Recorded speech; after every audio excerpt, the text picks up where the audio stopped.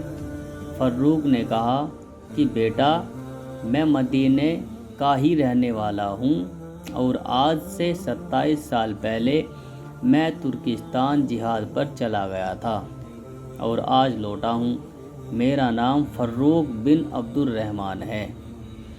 گھر کے اندر سے فروخ کی بیوی یہ سب جھگڑے خاموشی سے سن رہی تھی،